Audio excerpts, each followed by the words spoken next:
ನಮಸ್ತೆ ಮಿತ್ರರೇ, ಇಂದು ನಾವು ಒಂದು ಸ್ಪೆಷಲ್ ಆದ ದೋಸೆಯನ್ನು ಮಾಡೋಣ.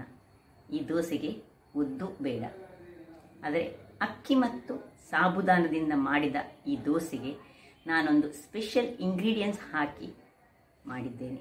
ಹಾಗಾದರೆ ಆ ಸ್ಪೆಷಲ್ ಇಂಗ್ರೀಡಿಯೆಂಟ್ಸ್ ಯಾವುದು ಮತ್ತು ಅದಕ್ಕೊಂದು ಸ್ಪೆಷಲ್ ಆದ ಚಟ್ನಿಯನ್ನು ಮಾಡಿದ್ದೇನೆ. ಹಾಗಾದರೆ ಈ ದೋಸೆಯನ್ನು ಹೇಗೆ ಮಾಡುವುದು ಮತ್ತು ಅದಕ್ಕೆ ಏನೆಲ್ಲ ಸಾಮಗ್ರಿಗಳು ಬೇಕು ಎಂದು ನೋಡೋಣ ಅಲ್ಲವೇ ವೀಕ್ಷಕರೇ.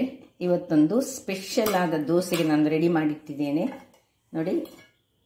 ಇದಕ್ಕೆ ಖಾಲಿ ಉದ್ದು ಏನು ಬೇಡ, ಸಾಬುದಾನಿ, ಸಾಗು ಅಂತ ನಾವು ಕರಿತೇವಲ್ಲ, ಸಾಬುದಾನಿ ಮತ್ತು ಅರ್ಧ ಚಮಚಗಳಷ್ಟು ಮೆಂತೆ ಒಟ್ಟಿಗೆ ನೆನೆಸಿಟ್ಟಿದ್ದೇನೆ ನಾನು. ಇದೊಂದು 6-7 ಗಂಟೆಗಳ ಕಾಲ ನೆನೆಸಿಟ್ಟುಕೊಂಡಂತಹ ಮೆಂತೆ ಮತ್ತು ಸಾಬುದಾನ, ಮತ್ತು 2 ಲೋಟಗಳಷ್ಟು ದೋಸೆಯ ಅಕ್ಕಿ. ಅದನ್ನು ನಾನು ಈ ಲೋಟದಲ್ಲಿ ನೋಡಿ, ಈ ಲೋಟದಲ್ಲಿ 2 ಲೋಟದಷ್ಟು ದೋಸೆಯ ಅಕ್ಕಿ, ಈ ಲೋಟದಲ್ಲಿ 1 ಲೋಟದಷ್ಟು ಸಾಬುದಾನ ಮತ್ತು ಅರ್ಧದಿಂದ 3/4 ಚಮಚದಷ್ಟು ಮೆಂತೆ, ಎರಡನ್ನು ನಾನು 8 ಗಂಟೆಗಳ ಕಾಲ ನೆನೆಸಿಟ್ಟುಕೊಂಡಿದ್ದೇನೆ. ಈಗ ಇದನ್ನು ನಾನು ಗ್ರೈಂಡ್ ಮಾಡಲಿಕ್ಕೆ ನೋಡಿ ಒಂದು ಮಿಕ್ಸಿ ಇಟ್ಕೊಂಡಿದ್ದೇನೆ. ಸುರಿಗೆ ಸ್ವಲ್ಪ ನೀರು ಬಿದ್ದರೂ ತೊಂದರೆ ಇಲ್ಲ. ಇದನ್ನು ಚೆನ್ನಾಗಿ ತೊಳೆದುಕೊಂಡು 3 ಸತಿ ತೊಳೆದುಕೊಂಡು ಮತ್ತೆ ನೀವು ನೀರಿನಲ್ಲಿ ಹಾಕಿ ಇಟ್ಕೊಳ್ಬೇಕು. ಆಗ ಹೀಗೆ ಮಾಡುವಾಗ ನಾವು ನೀರು ಬಿದ್ದರೂ ತೊಂದರೆ ಇಲ್ಲ. ಎರಡನ್ನು ಸಹ ಒಟ್ಟಿಗೆ ಗ್ರೈಂಡ್ ಮಾಡಿಕೊಳ್ಳೋದು ನೋಡಿ. ಇದು ಸಾಬುದಾನ ಹಾಕೊಂಡೆ, ಇನ್ನು ಸ್ವಲ್ಪ ಅಕ್ಕಿ ಹಾಕೊಂಡು 2 ಬ್ಯಾಚಿನಲ್ಲಿ ನಾನು ಮಾಡ್ತಿದ್ದೇನೆ. ಇದನ್ನು ಸ್ವಲ್ಪ ನೀರು ಹಾಕಿ ಗ್ರೈಂಡ್ ಮಾಡಿ ತರ್ತೇನೆ ನೋಡಿ ವೀಕ್ಷಕರೇ. 1 ಬ್ಯಾಚ್ ಇದು ನಾನು ಗ್ರೈಂಡ್ ಮಾಡಿದ್ದು ನೋಡಿ, ದಪ್ಪದಲ್ಲಿ ಗ್ರೈಂಡ್ ಮಾಡಿಕೊಂಡೆ ನಾನು. ಯಾಕೆಂದರೆ ಅದರಲ್ಲಿ ಸಾಬುದಾನ ಇತ್ತು. ಈ ಪಾತ್ರೆ ಮಾತ್ರ ಯಾವಾಗಲೂ ನಾವು ಫರ್ಮೆಂಟ್ ಮಾಡ್ಲಿಕ್ಕೆ ಇಡುವಾಗ ಇದನ್ನು ಸ್ವಲ್ಪ ನೋಡಿ, ಒಂದು ಚೂರು ನೀರಿನ ಪಸೆ ಇರಬಾರ್ದು ಇದರಲ್ಲಿ. ಇದನ್ನು ಸ್ವಲ್ಪ ಪಸೆ ಇದ್ದರೆ ಬಿಸಿ ಮಾಡಿಕೊಂಡು ಸ್ವಲ್ಪ ತಣ್ಣಗೆ ಮಾಡಿಕೊಂಡು ಮತ್ತೆ ಯಾವಾಗಲೂ ಫರ್ಮೆಂಟೇಷನ್ಗೆ ಇಡಬೇಕು. ಆಗ ಈ ಮಳೆಗಾಲದಲ್ಲಿ ಆಗಲಿ ಚಳಿಗಾಲದಲ್ಲಿ ಆಗಲಿ ಈ ಹುದುಗು ಬರುವುದು ಭಾರಿ ಚೆನ್ನಾಗಿ ಬರ್ತದೆ. ಅದರಿಂದಾಗಿ ಅದನ್ನೊಂದು ನಾವು ಯಾವಾಗ ನೆನಪಿನಲ್ಲಿ ಇಟ್ಟುಕೊಳ್ಬೇಕು. ಈ ಫರ್ಮೆಂಟೇಷನ್ಗೆ ಡ್ರೈ ಪಾತ್ರೆಯನ್ನೇ ತೆಗೆದುಕೊಳ್ಬೇಕು, ಅದು ವೆರಿ ಇಂಪಾರ್ಟೆಂಟ್. ಆಗ ಒಳ್ಳೆ ಫರ್ಮೆಂಟ್ ಆಗ್ತದೆ. ಈಗ ಇಷ್ಟು ಇದಾದ ನೋಡಿ, ಇದರಲ್ಲಿ ನೋಡಿ ನಾನು ಉದ್ದು ಹಾಕ್ಲಿಕ್ಕಿಲ್ಲ, ಉದ್ದು ಹಾಕದ ದೋಸೆ ಇದು ಸ್ಪೆಷಲ್ ಕಸೂರಿ ಮೇಥಿಯ ಒಂದು ದೋಸೆ. ನಾನು ಬೆಳಿಗ್ಗೆ ನಿಮಗೆ ಹೇಳ್ತೇನೆ ಏನು ಮಾಡಬೇಕು ಕಸೂರಿ ಮೇಥಿ ಅನ್ನಂತಹ. ಈಗ ಫರ್ಮೆಂಟ್ ಆಗಲಿಕ್ಕೆ ನಮಗೆ ಬಿದ್ದಿಕೊಂಡು ನೋಡಿ 2ನೇ ಬ್ಯಾಚ್ ಅನ್ನು ನಾನು ಗ್ರೈಂಡ್ ಮಾಡಿ ತರ್ತೇನೆ ವೀಕ್ಷಕರೇ. ನೋಡಿ 2ನೇ ಬ್ಯಾಚ್ ಸಹ ರೆಡಿ ಆಯಿತು ನೋಡಿ. ಒಳ್ಳೆ ಫೈನ್ ಆಗಿ ನಾನು ಪೇಸ್ಟ್ ಮಾಡ್ಕೊಂಡಿದ್ದೇನೆ. ಇದು ನಾನು ದೋಸೆ ಮಾಡ್ತಿದ್ದೇನೆ. ಇದರಲ್ಲೇ ನೀವು ಬೇಕಿದ್ರೆ ಇಡ್ಲಿಯನ್ನು ಸಹ ಮಾಡ್ಬೋದು. ಸ್ವಲ್ಪ ದಪ್ಪ ಇದನ್ನು ಇಟ್ಟುಕೊಂಡ್ರೆ ಇಡ್ಲಿಯನ್ನು ಸಹ ಮಾಡ್ಬೋದು, ದೋಸೆ ಸಹ ಮಾಡ್ಬೋದು, 2 ಮಾಡ್ಬೋದು. ಇದು ಸಾಬುದಾನ ಮತ್ತು ಬೆಳ್ತಿಗೆ ಅಕ್ಕಿ ಮತ್ತು 1/4 ಚಮಚದಷ್ಟು ಮೆಂತೆ ಮಾತ್ರ ನಾನು ಹಾಕೊಳ್ಳೋದು. ಮತ್ತು ನಾಳೆ ಬೆಳಿಗ್ಗೆ ನಾನು ಇದಕ್ಕೆ ಒಂದು ಕಸೂರಿ ಮೇಥಿಯನ್ನು ಯಾವ ರೀತಿಯಲ್ಲಿ ಮಾಡಿ ಹಾಕ್ಕೊಳ್ಬೇಕು ದೋಸೆ ಮಾಡುವ ಮೊದಲು ಅದನ್ನು ನಾನು ನಿಮಗೆ ತೋರಿಸಿಕೊಡ್ತೇನೆ. ಈಗ ನೋಡಿ ಇದನ್ನು ಹೇಗೆ ನಾನು ಸ್ವಲ್ಪ ಇದಕ್ಕೆ ನೀರನ್ನು ಹಾಕ್ಕೊಂಡು, ಹೆಚ್ಚು ನೀರು ಹಾಕ್ಕೊಳ್ಬಾರ್ದು ನೋಡ್ಬೇಕು. ದೋಸೆ ಇಡ್ಲಿ ಮಾಡೋದಾದ್ರೆ ಸ್ವಲ್ಪ ದಪ್ಪ ಇಟ್ಕೊಳ್ಬೇಕು. ಇದರಲ್ಲೇ ಇಡ್ಲಿ ಇದನ್ನೇ ಈ ಬ್ಯಾಟ್ರನ್ನೇ ನಾವು ಇಡ್ಲಿ ಸಹ ಮಾಡ್ಕೊಳ್ಬೋದು. ತುಂಬ ಸ್ಮೂತ್ ಆಗಿ ಬರ್ತದೆ ಇಡ್ಲಿ ಸಹ, ಭಾರಿ ಒಳ್ಳೇದಾಗ್ತದೆ. ಈಗ ನಾನು ನಾಳೆ ಬೆಳಿಗ್ಗೆ ನಿಮಗೆ ಕಸೂರಿ ಮೇಥಿಯ ದೋಸೆ ಮಾಡಿ ತೋರಿಸ್ತಿದ್ದೇನೆ. ಅದನ್ನು ಯಾವ ರೀತಿ ಇದಕ್ಕೆ ಮಿಕ್ಸ್ ಮಾಡೋದು ಅದನ್ನೆಲ್ಲ ನಾಳೆ ಬೆಳಿಗ್ಗೆ ಮಾಡುವ. ಈಗ ಇದನ್ನು ಚೆನ್ನಾಗಿ ಕಲಡಿಸಿ ಸ್ವಲ್ಪ ಉಪ್ಪು ಹಾಕೊಳ್ಳೋಣ. ಉಪ್ಪು ಮತ್ತು 1 ಚಮಚದಷ್ಟು ಸಕ್ಕರೆ ಹಾಕ್ಲಿಕ್ಕೆ ಉಂಟು. ಈಗ ಸುರಿಗೆ ನೋಡಿ ಉಪ್ಪು ಹಾಕಿ ಚೆನ್ನಾಗಿ ಕಲಡಿಸೋಣ. ರುಚಿಗೆ ತಕ್ಕಷ್ಟು ಉಪ್ಪು,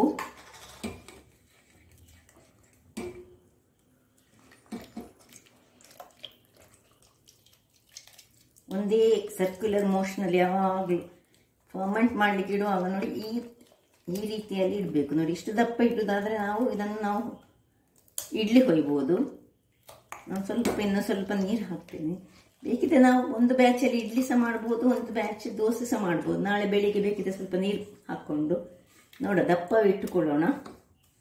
ಇಡ್ಲಿ ಸಹ ಒಳ್ಳೆದಾಗ್ತದೆ, ದೋಸೆ ಸಹ ಬಹಳ ರುಚಿಕರವಾಗಿರ್ತದೆ. ಸ್ವಲ್ಪ ನೀರು ಹಾಕ್ತೇನೆ.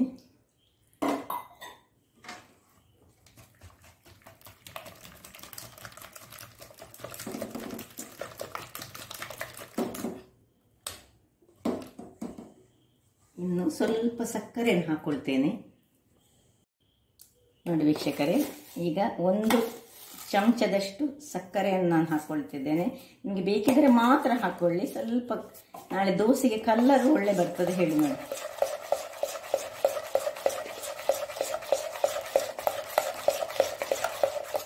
ದೋಸೆಗೂ ಮಾಡಿಕೊಳ್ಬೋದು ನೋಡಿ, ಅಷ್ಟು ದಪ್ಪದಲ್ಲಿ ಇಟ್ಟಿದ್ದೇನೆ ನಾನು. ಇಡ್ಲಿಯೂ ಮಾಡಿಕೊಳ್ಬೋದು, ಯಾವ ಸಹ 2 ಸಾಕ್ತದೆ.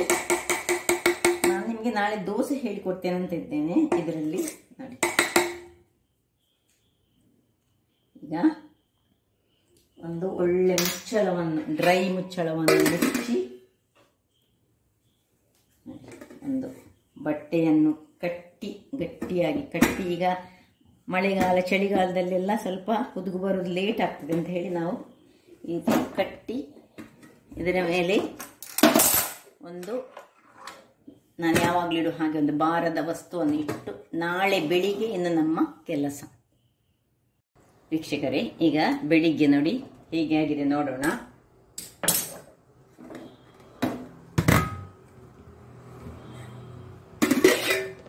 ಸಾಧಾರಣ ಅದಕ್ಕೆ ತುಂಬಾ ಅಂದ್ರೆ ಉದ್ದು ಏನು ಹಾಕ್ಲಿಲ್ಲಲ್ಲ, ಆದ್ರಿಂದಾಗಿ ಈ ರೀತಿಯಲ್ಲಿ ನೋಡಿ ಬರ್ತದೆ. ಹೆಚ್ಚು ಫರ್ಮೆಂಟ್ ಆಗಿದೆ, ಉಕ್ಕಿ ಬರುವುದಿಲ್ಲ ಉದ್ದು ಬಂದ ಹಾಗೆ. ಈಗ ಇದಕ್ಕೊಂದು ಇಲ್ಲಿ ನಾನು ಬಾಣೆಯಲ್ಲಿ ಇಡ್ತೇನೆ. ಸ್ವಲ್ಪ ನೀರನ್ನು ಹಾಕೊಂಡು, ಎಣ್ಣೆಯನ್ನು ಹಾಕೊಂಡು, ಸ್ವಲ್ಪವೇ ಸ್ವಲ್ಪ ಎಣ್ಣೆಯನ್ನು ಹಾಕೊಳ್ಳೋಣ. ಇದರಲ್ಲಿ ಈ ಒಂದು ಮೆಣಸನ್ನು ಸಣ್ಣ ಸಣ್ಣದಾಗಿ ಹೆಚ್ಚಿಕೊಳ್ಳೋಣ, ಚಾಪ್ ಮಾಡಿಕೊಂಡು. ಎಷ್ಟು ನಿಮಗೆ ಸ್ವಲ್ಪ ಖಾರ ಹೆಚ್ಚು ಬೇಕಿದ್ರೆ 2 ಸಹ ಹಾಕ್ಕೊಳ್ಬೋದು. ತುಂಬ ಸಣ್ಣದಾಗಿ ಹೆಚ್ಚಿಕೊಳ್ಬೇಕು. ಇದನ್ನು ಹೆಚ್ಚಿಕೊಂಡು ಅದು ಎಣ್ಣೆ ಬಿಸಿ ಆಗುವಾಗ ಅದಕ್ಕೆ ಹಾಕಿ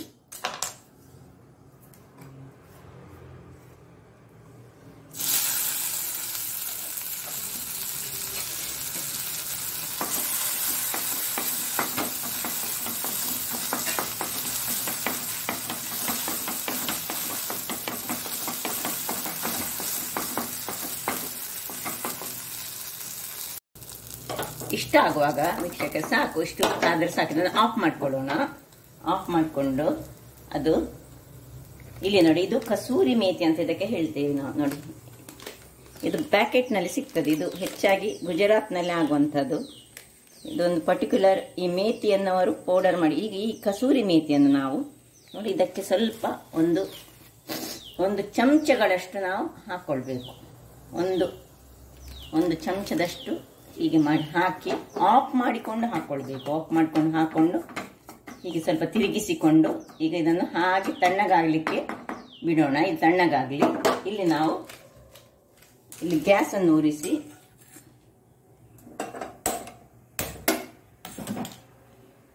ದೋಸೆಯ ತವವನ್ನು ಇಡೋಣ, ಅದು ಬಿಸಿ ಆಗಲಿ.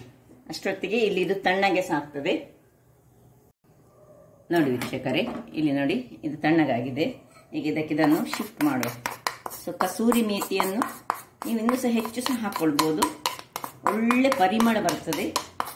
ಅಥವಾ ಇದರಲ್ಲಿ ಹಾಕ್ಕೊಳ್ಬೇಕಂದ್ರೆ ಇದನ್ನು ಮಾತ್ರ ಒಂದು ನೀವು ನೆನಪಿನಲ್ಲಿ ಇಟ್ಕೊಳ್ಬೇಕು ಹೇಳಿದ್ರೆ, ಈ ಗ್ಯಾಸನ್ನು ಆಫ್ ಮಾಡಿ ಹಾಕ್ಬೇಕು. ಇಲ್ಲದ್ರೆ ಕರಟಿ ಹೋಗ್ತದೆ ಆ ಕಸೂರಿ ಮೇಥಿ. ಅದರ ಪರಿಮಳ ನೋಡಿ, ಈಗ ಏನು ಪರಿಮಳ ಬರ್ತಾ ಉಂಟು ನನಗೆ ಈಗ ಇದು ಹಾಕುವಾಗ.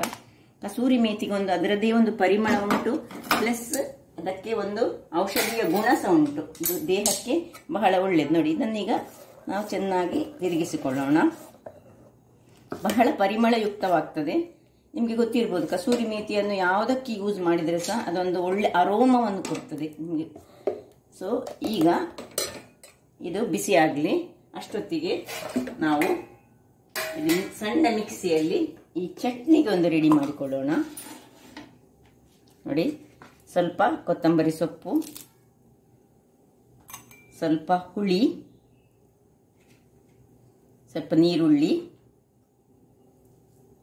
ತೆಂಗಿನ ತುರಿ ಮತ್ತು ಮೆಣಸು. ನಿಮ್ಗೆ ಎಷ್ಟು ಖಾರ ಬೇಕು ಅಷ್ಟು ಖಾರ, 1-2 ಮೆಣಸುಗಳನ್ನು ಹಾಕಿ ಸ್ವಲ್ಪ ನೀರನ್ನು ಹಾಕೊಂಡು ಉಪ್ಪನ್ನು ಹಾಕೋಣ. ಅದರೊಟ್ಟಿಗೆ ನೀರು ಹಾಕೋ ಮೊದಲು ಸ್ವಲ್ಪ ಉಪ್ಪು, ನೀರು ಹಾಕಿ ಈಗ ಇದನ್ನು ನಾನು ಗ್ರೈಂಡ್ ಮಾಡಿ ತರ್ತೇನೆ ವೀಕ್ಷಕರೇ. ಇಲ್ಲಿ ನೋಡಿ ಚಟ್ನಿ ರೆಡಿಯಾಗಿದೆ. ನೋಡಿ ಚಟ್ನಿ ರೆಡಿಯಾಗಿದೆ. ಇದಕ್ಕೊಂದು ಒಗ್ಗರಣೆ ಕೊಡ್ಲಿಕ್ಕೆ ಉಂಟು. ನಾನು ಹೇಳ್ತೇನೆ ಯಾವ ರೀತಿ ಒಗ್ಗರಣೆ ಹೇಳಿ. ಅದರ ಮೊದಲು ಇಲ್ಲಿ ನೋಡಿ ಇದು ಬಿಸಿಯಾಗಿದೆ, ಕಾವಲಿ ಬಿಸಿಯಾಗಿದೆ. ಈಗ ಅದನ್ನು ಚೆನ್ನಾಗಿ ತಿರುಗಿಸಿಕೊಂಡು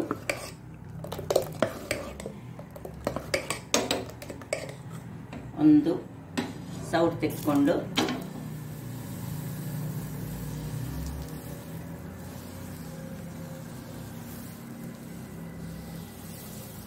ಎಷ್ಟು ನಿಮಗೆ ತೆಳು ಬೇಕು ಅಷ್ಟು ತೆಳು ಹಾಕೊಳ್ಬಹುದು. ನೋಡಿ ಉದ್ದಿನ ದೋಸೆಯ ಟೈಪಿನಲ್ಲಿ ನೀವು ಹಾಕೊಳ್ಬೇಕು ಇದನ್ನು. ಈಗ ಮೇಲೆಗೆ ಸ್ವಲ್ಪ ತುಪ್ಪವನ್ನು ಸ್ವಲ್ಪ ಹಾಕೊಂಡು, ತುಪ್ಪ ಬೇಕಿದ್ರೆ ತುಪ್ಪ, ಎಣ್ಣೆ ಬೇಕಿದ್ರೆ ಎಣ್ಣೆ ಹಾಕಿ 1 ನಿಮಿಷದ ನಂತರ ಮುಚ್ಚಳವನ್ನು ಮುಚ್ಚಿ ಬೇಯಿಸೋಣ. ವೀಕ್ಷಕರೇ, ಇಲ್ಲಿ ನೋಡಿ ದೋಸೆ ಕಾಯ್ತಾ ಇರುವಾಗ ಚಟ್ನಿಯನ್ನು ನಾನು ಒಂದು ಪಾತ್ರೆಗೆ ಶಿಫ್ಟ್ ಮಾಡಿಕೊಳ್ತೇನೆ. ಇನ್ನು ಇಲ್ಲಿ ನಾನು ಒಗ್ಗರಣೆಗೊಂದು ಪಾತ್ರೆಯನ್ನು ಇಟ್ಟುಕೊಂಡಿದ್ದೇನೆ. ಇದಕ್ಕೆ ಸ್ವಲ್ಪ ಎಣ್ಣೆಯನ್ನು ಹಾಕೊಳ್ಳೋಣ. 1 ಚಮಚದಷ್ಟು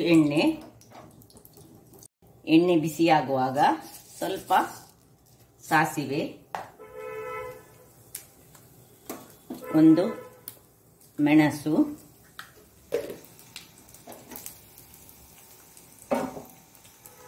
ಹಾಗೂ ಆಫ್ ಮಾಡಿದ ಮೇಲೆ ಇದಕ್ಕೆ ಸ್ವಲ್ಪ, ಈಗ ನಾವು ಆಫ್ ಮಾಡಿ ಕಸೂರಿ ಮೇಥಿಯನ್ನು ಹಾಕ್ಲಿಕ್ಕೆ ಉಂಟು. ನೋಡಿ ಸಾಸಿವೆ ಸಿಡಿತಾ ಉಂಟು, ಆಫ್ ಮಾಡಿಕೊಳ್ಳೋಣ. ಇದೀಗ ಸ್ವಲ್ಪ ತಣ್ಣಗಾಗಬೇಕು. ಆಮೇಲೆ ಸ್ವಲ್ಪ ಕಸೂರಿ ಮೇಥಿ ಹಾಕಿ ಮತ್ತೆ ಒಗ್ಗರಣೆ ಮಾಡೋದು ನಾವು. ಈಗ ಇಲ್ಲಿ ನೋಡಿ ದೋಸೆ ರೆಡಿ ಆಗ್ತಾ ಉಂಟು. ಹೇಗೆ ಆಗಿದೆ ನೋಡಿ, ಏನು ಚೆನ್ನಾಗಿ ಬರ್ತದೆ ನೋಡಿ. ಬಹಳ ರುಚಿಕರವಾದ ದೋಸೆ ಇಲ್ಲಿ ರೆಡಿಯಾಗಿ ಉಂಟು. ಈಗ ಇದನ್ನು ನಾವು ಒಂದು ಪಾತ್ರೆಗೆ, ಏನು ಚೆನ್ನಾಗಿ ಬಂದಿದೆ ನೋಡಿ. ಈಗ ಇನ್ನೊಂದು ದೋಸೆ ಬೇಕು, ಹಾಗೆ ಸೇಮ್ ಪ್ರೊಸೀಜರ್ ನೋಡಿ. ಇದರಲ್ಲಿ ಖಾಲಿ ನಾವು ಈಗ ಬೆಳಿಗ್ಗೆ ಹಾಕಿದ್ದು ಒಂದು ಕಾಯಿ ಮೆಣಸನ್ನು ಫ್ರೈ ಮಾಡಿ ಮತ್ತೆ ಆಫ್ ಮಾಡಿದ ಮೇಲೆ ನಾವು ಕಸೂರಿ ಮೇಥಿಯನ್ನು ಹಾಕಿದ್ವಿ. ಈಗ ಏನು ಪರಿಮಳ ದೋಸೆ ಬರ್ತದೆ ಹೇಳಿದರೆ ಬಹಳ ಪರಿಮಳಯುಕ್ತವಾಗಿರ್ತದೆ. ಈಗ ನೋಡಿ, ಆಗ ನಾನು ತುಪ್ಪದಲ್ಲಿ ಮಾಡಿದರೆ, ಈಗ ನೋಡಿ ಇದನ್ನು ನಾನು ಸ್ವಲ್ಪ ಮೇಲೆ ಎಣ್ಣೆಯನ್ನು ಹಾಕೊಳ್ತೇನೆ. ಹಾಕೊಂಡು ಈಗ ಮುಚ್ಚಿಟ್ರೆ ಆಯಿತು. ಇಲ್ಲಿ ನಮ್ಮದು ಒಗ್ಗರಣೆದು ತಣ್ಣಗಾಗಿದೆ. ಇದಕ್ಕೆ ಸ್ವಲ್ಪವೇ ಸ್ವಲ್ಪ, 1 ಪಿಂಚಷ್ಟು ಕಸೂರಿ ಮೇಥಿಯನ್ನು ಹಾಕೊಳ್ತಿದ್ದೆ ನಾನು. ಇದು ಇವತ್ತಿನ ದೋಸೆ ಕಸೂರಿ ಮೇಥಿಯಿಂದ ಮಾಡಿದಂತಹ ದೋಸೆ. ಸೊ ಇದನ್ನೀಗ ಶಿಫ್ಟ್ ಮಾಡ್ತೇನೆ. ನೋಡಿ, ಈಗ ಇದನ್ನು ಒಗ್ಗರಣೆಯನ್ನು ಕೊಡೋಣ. ಇದಕ್ಕೆ ಕಸೂರಿ ಮೇಥಿ ಯಾವಾಗಲೂ ಗ್ಯಾಸ್ ಆಫ್ ಮಾಡಿ ಹಾಕೊಳ್ಬೇಕು, ಇಲ್ಲದಿದ್ರೆ ಕರಟಿ ಹೋಗ್ತದೆ. ಅದೊಂದು ವೆರಿ ಇಂಪಾರ್ಟೆಂಟ್. ಬಹಳ ರುಚಿಕರವಾಗಿರ್ತದೆ ಮತ್ತು ಚಟ್ನಿ ಸಹ ಬಹಳ ಪರಿಮಳಯುಕ್ತವಾಗಿರ್ತದೆ. ಚಟ್ನಿ ರೆಡಿ ಆಯಿತು. ಒಂದು ದೋಸೆ ರೆಡಿಯಾಗಿದೆ, ಇನ್ನೊಂದು ದೋಸೆ ಇಲ್ಲಿ ಆಗ್ತಾ ಉಂಟು. ಆಗಲಿ, ಸ್ವಲ್ಪ ಕಾಯಲಿಕ್ಕೆ ಸ್ವಲ್ಪ ಟೈಮ್ ತರ್ತದೆ. ನೋಡಿ, 2ನೇ ದೋಸೆ ಸಹ ರೆಡಿ ಆಯಿತು. ಹೇಗೆ ಬಂದಿದೆ ನೋಡಿ. ಕ್ರಿಸ್ಪಿ ಬೇಕಿದ್ದರೆ ಕ್ರಿಸ್ಪಿ ಮಾಡ್ಕೊಳ್ಬಹುದು, ಇನ್ನೂ ಸಹ ಸ್ವಲ್ಪ ಕಾಯಿಸಿ. ಸ್ವಲ್ಪ ಮೆದು ಬೇಕಿದ್ರೆ ಮೆದುವಲ್ಲಿಯೂ ಮಾಡಿಕೊಳ್ಬಹುದು. ನೋಡಿ, ಇದು ಒಳ್ಳೆ ಕ್ರಿಸ್ಪಿ ಆಗಿದೆ. ಇದು ಸ್ವಲ್ಪ ಕಡಿಮೆಯಲ್ಲಿ ಮಾಡಿದೆ ನಾನು. ಸೊ ನಿಮಗೆ ಹೇಗೆ ಬೇಕು ಆ ರೀತಿಯಲ್ಲಿ ನಾವು ಮಾಡಿಕೊಳ್ಬಹುದು. ಬಹಳ ರುಚಿಕರವಾಗಿರ್ತದೆ. ಇದಕ್ಕೆ ನಾನು ಉದ್ದನ್ನು ಏನು ಯೂಸ್ ಮಾಡಲಿಲ್ಲ ವೀಕ್ಷಕರೇ. ಸೊ ನೋಡಿದ್ರಲ್ಲ, ಎಷ್ಟು ಸುಲಭ. ರಾತ್ರಿ ಕಡ್ದಿಟ್ರೆ ಆಯಿತು. ಇದಕ್ಕೆ ಉದ್ದಿನ ಅಂಶವೇ ಇಲ್ಲ. ಖಾಲಿ ಸಾಬುದಾನ ಮತ್ತು ಅಕ್ಕಿ ಹಾಕಿ ಸ್ವಲ್ಪವೇ ಮೆಂತೆ ಹಾಕಿ ಮಾಡಿದಂತಹ ಆರೋಗ್ಯಭರಿತವಾದ ಹಾಗೂ ರುಚಿಕರವಾದ ಈ ಕಸೂರಿ ಮೇಥಿಯಿಂದ ಮಾಡಿದಂತಹ ಈ ದೋಸೆ ನಿಮಗೆ ಇಷ್ಟ ಆದರೆ ಬೋಳೂರು ಸುವರ್ಣ ಚಾನೆಲ್ ಅನ್ನು ಲೈಕ್ ಮಾಡಿ, ಶೇರ್ ಮಾಡಿ ಹಾಗೂ ಸಬ್ಸ್ಕ್ರೈಬ್ ಮಾಡಿ. ಹಾಗೂ ನನ್ನ ಇನ್ಸ್ಟಾಗ್ರಾಮ್ ಪೇಜನ್ನು ಫಾಲೋ ಮಾಡಿ. ಧನ್ಯವಾದಗಳು.